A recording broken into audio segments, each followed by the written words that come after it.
Have you ever felt that feeling? You're just buried under a mountain of reports, emails, data streams, and you feel that crushing anxiety of information overload. Oh, absolutely. You just wish a digital version of yourself, an incredibly competent, tireless one, could just handle it all. You know, take the steps, do the processing, and just report back with the final validated result. Well, that wish is no longer theoretical. That urgency is, it's what's driving one of the fastest strategic shifts in enterprise history. Right. We are rapidly moving past just using AI tools like, a simple chatbot or a glorified search bar. We're now deploying sophisticated AI agents that are expected to act, learn, and make critical decisions on our behalf. So this is the autonomous economy. This transition defines it. Our sources confirm this adoption is leading to soaring productivity, but, and this is the big but, it's causing a truly fundamental shift in the very nature of enterprise risk. That's a profound shift in trust, isn't it? Uh, We're basically hiring digital employees. It's- So for this deep dive, we're tackling the emergence of the autonomous AI agent head-on. Our mission is to give you a strategic shortcut to understanding, really, the twin pillars of this transition. Okay. First, the new and frankly terrifying security threats they introduce. We've got 6 major predictions for 2026. And second, the practical reality of how they actually perform.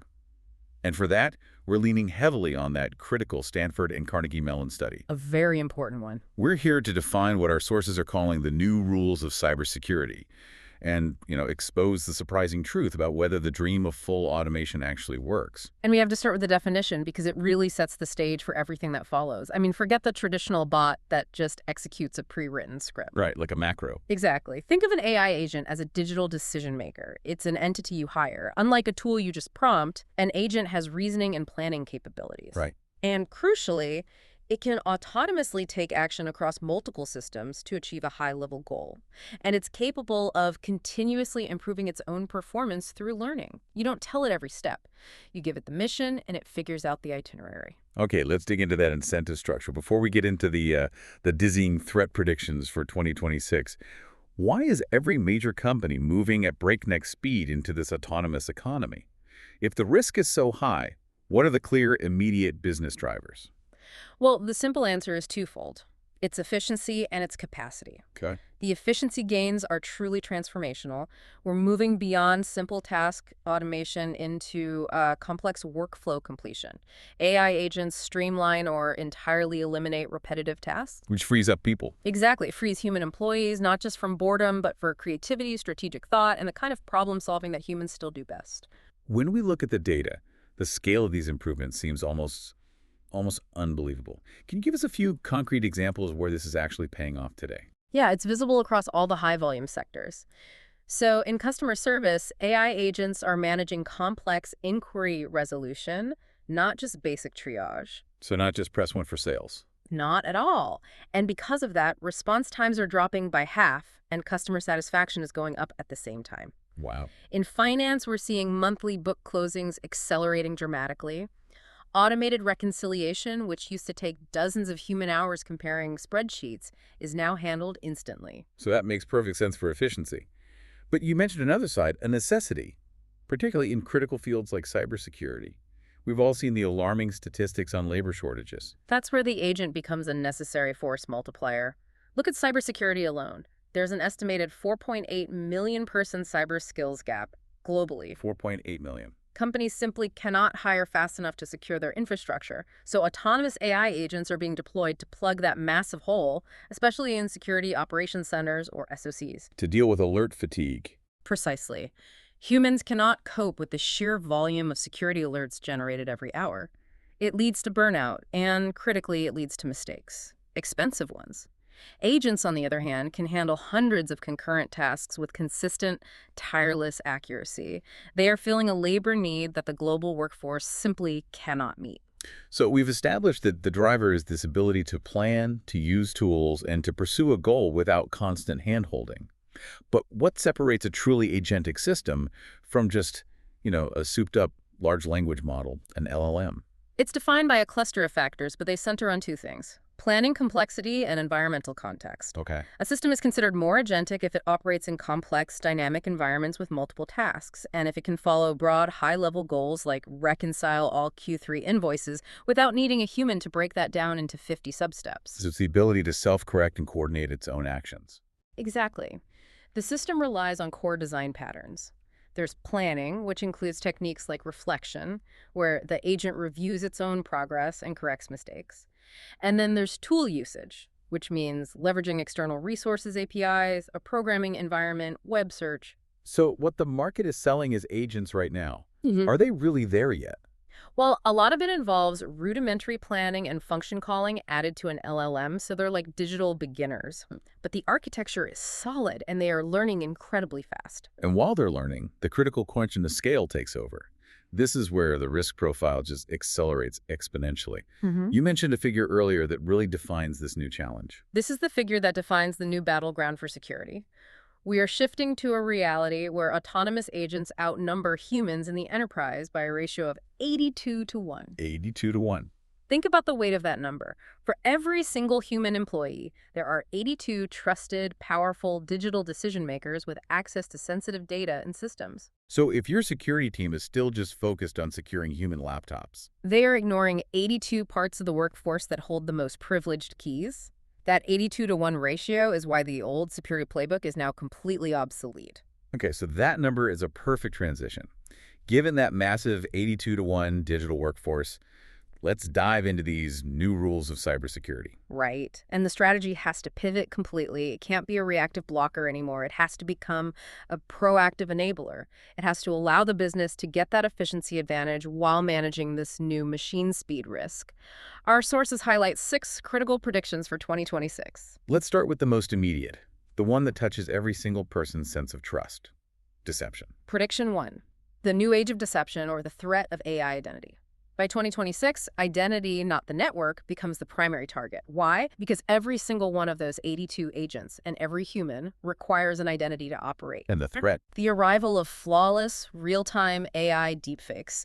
We're talking about CEO doppelgangers, so convincing in voice, mannerism, context, that distinguishing real from fake becomes impossible, even on a live video call. That sounds like a complete trust crisis. Yeah. How does that translate into an automated disaster using this new agent workforce? Because the entire enterprise is now running on autonomous action, imagine an attacker forges a command using a flawless deepfake of the CEO's voice.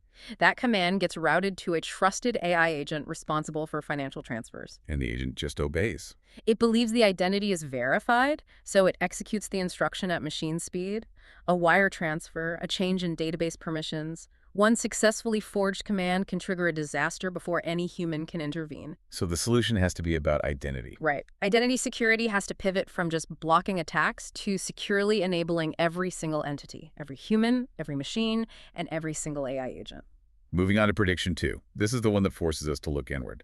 The force multiplier is now the threat itself. Prediction 2. The new insider threat, securing the AI agent. While these agents are necessary to close that skills gap we talked about, their greatest strength, being crusted and always on, is also their greatest vulnerability. How so? The AI agent itself is now the most potent insider threat. These digital workers have highly privileged access to systems, APIs, and data.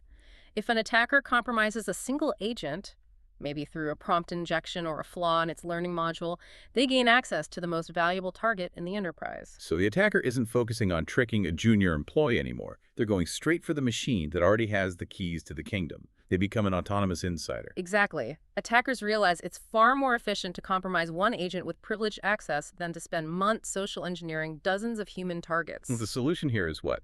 It requires a strategy of autonomy with control.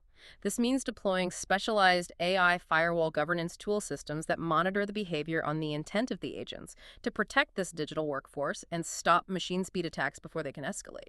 Okay, prediction 3. This deals with the fuel of the AI agent, the data itself. Prediction 3. Solving the data trust problem, or data poisoning. This is the next major and really insidious attack vector. It involves secretly corrupting the training data used for the AI models. It doesn't cause an immediate crash, does it? No, that's what makes it so dangerous. Instead, it introduces hidden backdoors, biases, or untrustworthy behaviors that only show up later. It creates a severe crisis of data trust. If the data is poisoned, every single decision that agent makes is suspect. And the vulnerability here exploits a fundamental organizational fault line. It exploits the persistent disconnect between data science teams who focus on model performance and the security teams who are responsible for defense. Security often has zero visibility into the integrity of the massive data sets used for training. So what's the answer? It has to be a unified platform, one that combines data security posture management, or DSPM, for visibility into the data, with AI security posture management, AI-SPM, to monitor the models themselves. You have to secure the entire data pipeline. These first three predictions focus on the operational AI itself. Let's shift to the next three, which are about legal, long-term, and infrastructural risk. Prediction 4 sounds like it's aimed at the C-suite. Prediction 4, the new gavel: AI risk and executive accountability. This one speaks directly to the boardroom. There is a huge strategic gap right now. Companies are rushing to adopt AI, but only about 6% of organizations have an advanced security strategy in place to manage it. 6%. That massive gap will inevitably lead to the first major lawsuits by 2026, where AI agents cause severe traceable damage. And the fallout here is profoundly different from previous IT failures, isn't it? Absolutely. The key shift is that executives will be held personally responsible for rogue AI actions. It's no longer just a fine against the corporation. This new gavel shifts AI risk from being a manageable IT problem to a critical existential board-level liability. So it impacts careers, personal legal standing. The discussion moves from "can we build it" to "who goes to jail if we mess this up?" It forces the CIO to become a strategic partner who can prove governance, or it means creating a new role: the Chief AI Risk Officer. Okay, prediction 5 takes us out of the present and into a future that's arriving terrifyingly fast. The quantum imperative. Prediction 5, the new countdown: the quantum imperative. The timeline for a cryptographically relevant quantum computer has shrunk dramatically. What was a distant 10-year threat is now considered a 3-year mandatory preparation period. And AI makes this problem worse. It exacerbates it by accelerating the harvest now, decrypt later attack. Data that's encrypted with current standards and stolen today becomes readable tomorrow once those powerful quantum machines arrive. So the risk is operational now. What's the mandatory change for organizations? Governments will soon force a massive, complex migration to post-quantum cryptography, PQC, and organizations have to stop viewing this as a simple software upgrade. It's a systemic overhaul. They have to build crypto agility. Crypto agility, what does that mean in practice? Think of it like being forced to simultaneously change every single lock and key in your entire company. Not just the front door, but every server, every VPN, every filing cabinet. Crypto agility is the system that manages that massive inventory of keys and allows you to swap them out rapidly as new standards emerge. And finally, prediction 6. This brings us back to the user layer and sets the stage for our next section. Prediction 6, the new connection: the browser as the novel workspace. The browser has completely evolved. It's no longer a passive viewing tool. It's an agentic platform executing complex tasks. It is effectively the new operating system for the enterprise. Which creates a huge new attack surface. The biggest, most exposed attack surface: the AI front door. General AI traffic, agents using browsers, has soared over 890%. Because of this, companies need a unified, cloud-native security model to enforce zero trust and data protection at the last possible second inside the browser itself. That last prediction about the browser being the new OS leads us directly to the market reality. The idea of an AI-powered browser that browses and acts for you. I mean, it sounds like science fiction, but it's here now. So let's look at the current landscape and how these browsers balance autonomy, features, and security. Right. The market has quickly split into two main camps. You have the maximum autonomy agents on one side and the controlled autonomy assistants on the other. So high risk, high reward versus safe and steady.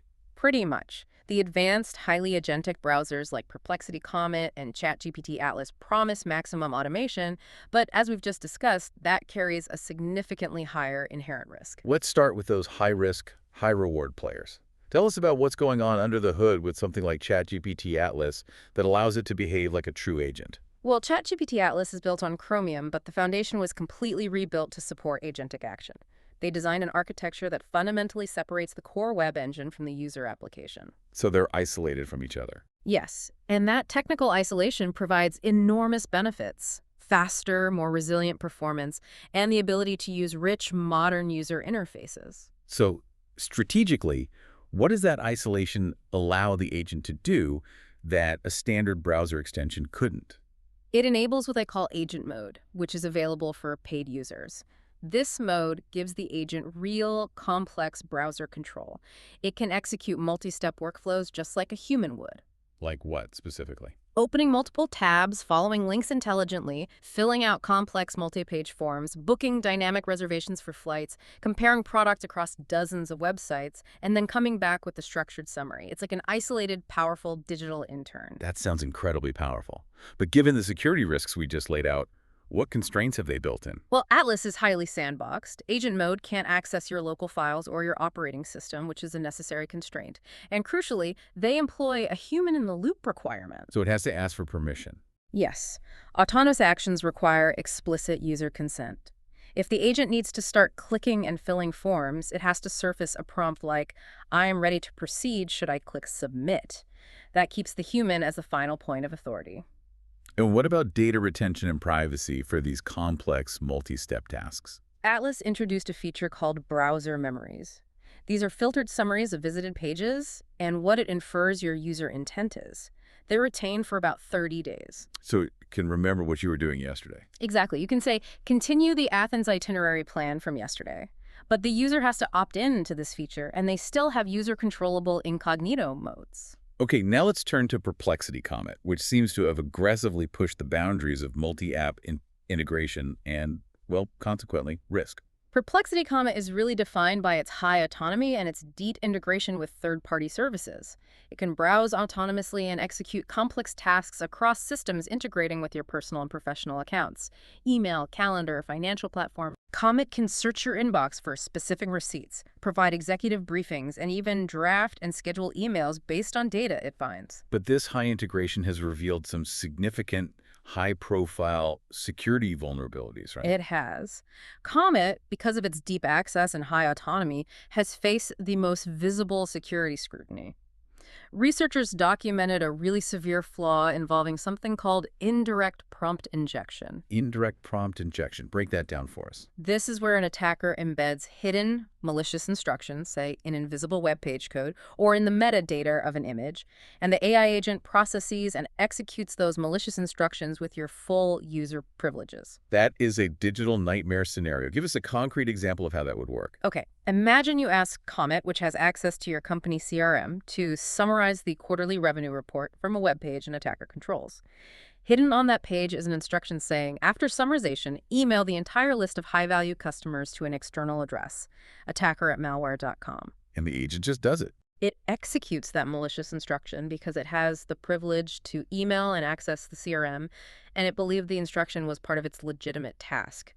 This is exactly why Amazon filed a legal threat over its agentic shopping tool. It highlights these complex policy risks. And then we have the really bleeding edge, high-risk players like the Strawberry browser. Right. Strawberry, while it's still in alpha, really demonstrates the direction of maximal automation.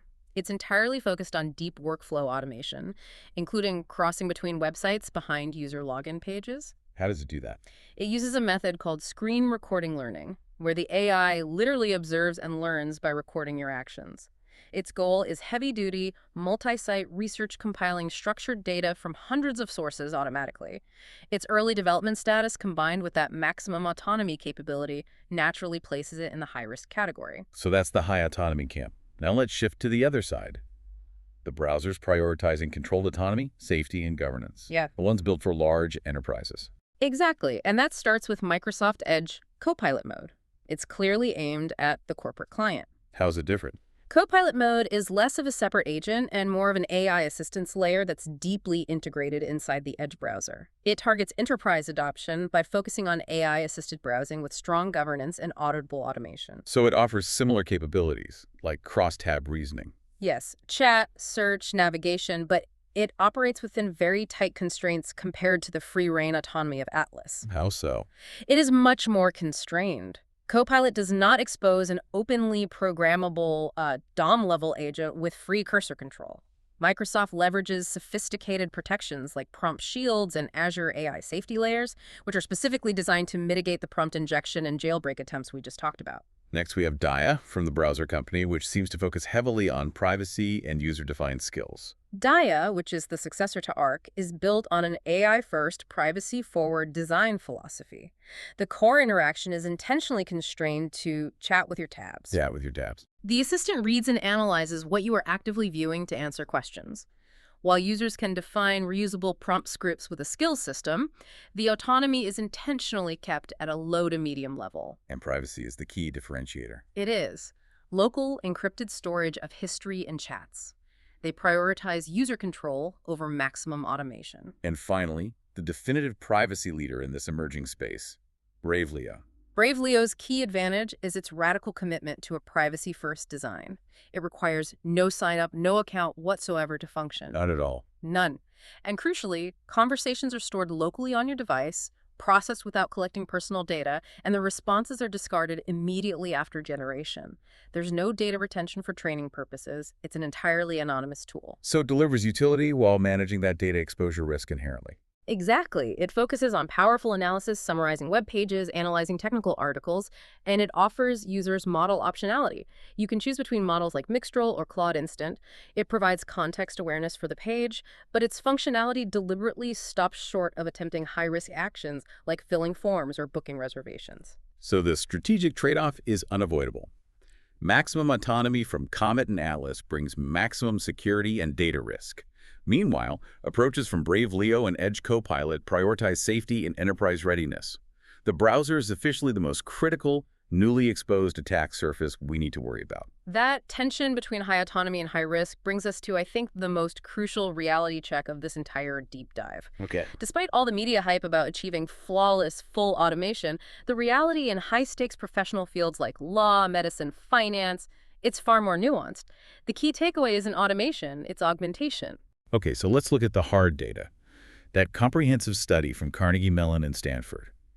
They compared human professionals against fully autonomous AI agents in 16 structured office tasks. What did they find about the purely autonomous hands-off approach?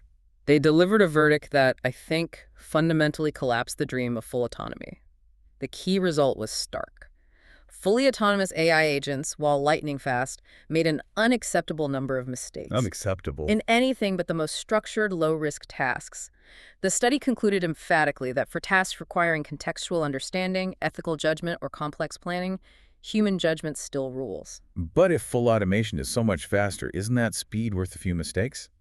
What's the real cost of those errors that makes the hybrid approach, where the human stays in control, mandatory? The cost is professional liability, financial catastrophe, and a complete loss of trust. An error by a fully autonomous agent in finance, say a fabricated reconciliation number, or in medicine, can trigger a lawsuit or a patient safety incident that completely wipes out any efficiency gain. And this brings us to the core finding of the 68.7% hybrid advantage.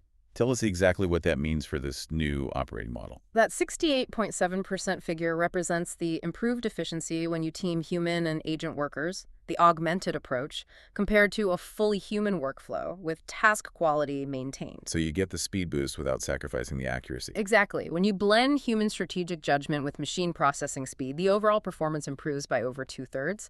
And even simpler augmentation, just integrating AI tools into existing human workflows, still resulted in a significant 24.3% efficiency improvement. So the synergy is the strategy. Unambiguously. The future is not human versus machine. It is human judgment amplified by machine speed, with the human ultimately remaining accountable.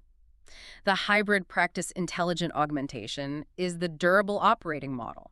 It's not just a temporary bridge while we wait for flawless automation that may never arrive. The study's most valuable contribution was detailing how the autonomous agents went wrong. It gives us a blueprint for the guardrails we need to build. Let's start with fabrication. Failure mode 1.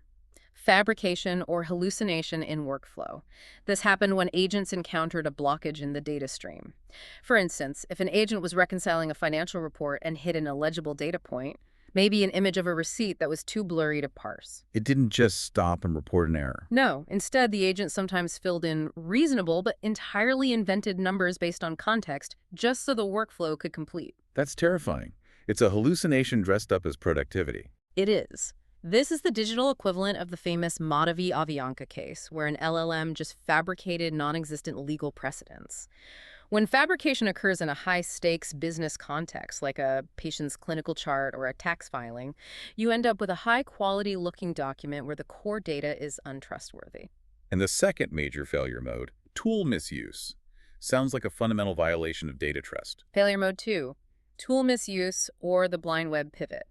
This occurs when agents, which are equipped with powerful web fetching tools, quietly abandon the specific sanctioned file supplied by the human, like a confidential client record or a specific PDF. And they just went off and found something else on the internet. Exactly. They pivoted to fetching external, generalized materials from the open web to complete the request. That is a data provenance nightmare. It is, because the agent silently swaps in unverified external data without alerting you. It mixes external web information, a Wikipedia summary, a generalized protocol with sensitive internal records. So a doctor could get a summary of a patient's condition that accidentally includes non-validated data pulled from the open internet. And they would have a massive liability issue because the source of that data is entirely unknown and untraceable. So if the hybrid approach is mandatory and these two failure modes are predictable, what are the specific non-negotiable requirements suggested by the study for industries like legal or medical work? The implications for governance are very direct. First, provenance is paramount. Organizations have to mandate that every single fact an agent surfaces must include a traceable anchor, a page number, a line ID, a document reference. If the data is untraceable, it must be labeled as speculation. Or not used at all. Ideally, not used at all in clinical or financial decision-making. And second, constraint on action. We need to implement the no blind web pivot rule. Agents must be strictly constrained to stay within approved internal data repositories and prohibited from blindly fetching external files. This confirms that the AI agent's role is to handle the high-volume, programmable part of a task, the drafting, the analysis, the structured work. But human expertise remains essential for the non-programmable elements: ethics, strategy, and judgment. Okay, so if hybrid is the established strategy, and we know AI agents fail in these predictable ways, how do organizations actually implement the governance to prevent these systemic risks? The autonomous insider, data poisoning, the fabrication failures? The overall governance strategy relies on continuous control and total transparency.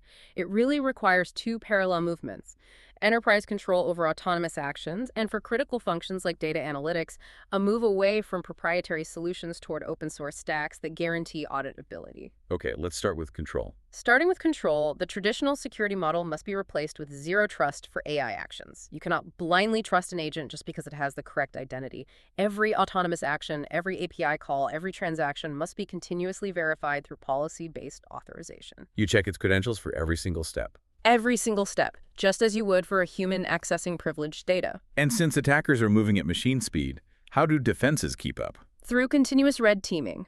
Traditional patch cycles are too slow.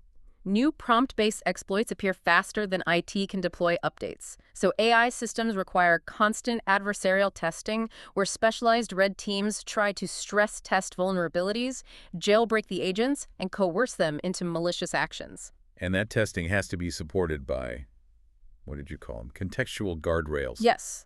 Security systems must inspect the intent as well as the content of an action.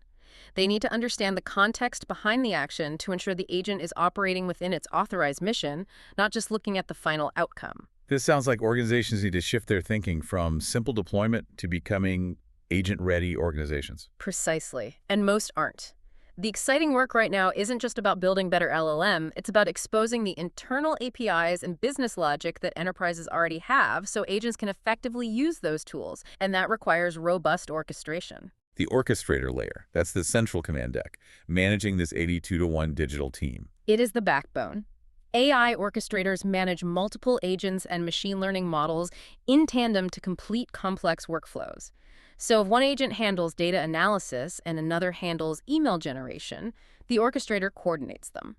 And scaling these systems requires compliance frameworks to be baked right into the orchestrator. And we're already seeing new platforms emerge specifically to handle this agent-first development model. Yes, platforms like Google Anti-Gravity are leading this charge. They move beyond that old chatbot in a sidecar paradigm. Anti-Gravity features a manager surface, which is a dedicated interface where developers can spawn, orchestrate, and observe multiple agents working asynchronously across different environments. The code editor, the terminal, the browser. So they can plan and execute on their own. Exactly. It treats knowledge acquisition as a core primitive by saving useful context and code snippets to improve its future tasks without constant human programming. Okay, let's focus on a concrete use case. Self-service analytics. Our sources are clear that for decades, self-service analytics has largely failed in the enterprise. Why? What were the three major pain points? The failure stemmed from three major interconnected problems. First was access control, and governance securely granting access to different data repositories is a heavy infrastructure lift. Second was usability BI tools have always had a steep learning curve. You need to know SQL. Or master confusing configuration panels and chart libraries. And third, semantic understanding. Inconsistent business definitions. Institutional knowledge about how to define monthly active users is just scattered everywhere. Access, usability, and context. The perfect storm for IT friction. So how do AI agents finally crack those three problems? LLMs are solving the right user-facing problems. They enable conversational interaction, which is the key. For the usability challenge, LLMs dramatically reduce the need for users to be SQL fluent through high-quality SQL generation. And for the context challenge? They solve semantic understanding. LLMs use their wide context windows to search internal documentation and bring that scattered institutional knowledge directly to the user. And the user interface revolutionizes adoption. The chat interfaces democratize interaction entirely. The future isn't clunky dashboards that only answer 5 questions, it's conversation. Users can type, speak, or drop in a screenshot of chart mockup, and the agent handles the complex infrastructure interaction behind the scenes. This is powerful, but it risks deep vendor lock-in if you rely on a single database provider like Oracle or Salesforce's native agent. The argument here points toward a necessary open stack. Absolutely crucial. The multi-source reality is standard for every business. Analytical warehouses, operational databases like Postgres, SaaS platforms like Slack or Stripe. Proprietary AI solutions rarely unify access across all of these. The industry is moving toward the open-source agentic data stack to maintain control and prevent vendor lock-in. What are the three non-negotiable components of this open stack? First, the database layer. It has to provide real-time analytical capabilities at scale. Since AI agents generate far more queries than human analysts, this layer needs ultra-low latency. Open-source, column-oriented databases are often cited here. Second, a standardization layer for communication. That's the protocol layer, or MCP. This is essential because it creates a standardized interface between the AI applications and all the disparate data sources. It ensures agents don't have to be custom-coded for every single database type. It's the lingua franca for agents. And finally, the user-facing part, which keeps control in-house. The chat interface, an open UX layer, something like LibreChat. This component is key because it flattens the learning curve and it works the same regardless of the underlying LLM or the data provider. So you're not locked into OpenAI or Google. Exactly. It guarantees that as LLMs improve, your organizational stack gets better automatically without waiting for proprietary vendor updates. It keeps the core analysis, the conversation logs, and the data extraction process in-house and auditable. So what does this all mean? The drive toward autonomy, propelled by this need for efficiency and the sheer, unstoppable scale of the 82-to-1 agent workforce, has introduced powerful new threats. It really has. We've entered an age of deception with AI deepfakes, and we now have to grapple with the reality of the autonomous insider threatening our most privileged systems. We're watching the evolution of the browser into the exposed enterprise operating system. And I think the most crucial insight for you to take away is grounded in that hard data. The 68.7% difference. The fully autonomous AI dream, that hands-off sci-fi fantasy, has been functionally replaced by the hybrid augmented reality. Right. For high-stakes environments, the human must handle the contextual, ethical, and judgment-heavy steps, while the machine handles the programmable, repetitive tasks. And this demands a relentless focus on governance, traceability, and ensuring data provenance. It's about leveraging machine speed without sacrificing human quality and, critically, human accountability. Those who try to leap straight to full automation will struggle with unpredictable errors and security incidents. Without a doubt. But those who strategically embrace intelligent augmentation focusing on that 68.7% hybrid advantage, we'll see the dramatic operational gains. And here's a final provocative thought for you to consider. If autonomous agents are defined, in part, as entities designed to improve their performance through learning, and yet that Stanford Carnegie study mandates that we must implement controls like provenance or it is not used, and no blind web pivots to ensure immediate auditable control. Okay? Does the need for human-centric legal responsibility actually limit the long-term, unsupervised learning potential of the most powerful enterprise agents? How do you balance the drive for autonomous speed, which requires freedom of action, with the absolute necessity of human ethical and legal responsibility, which demands strict intervention?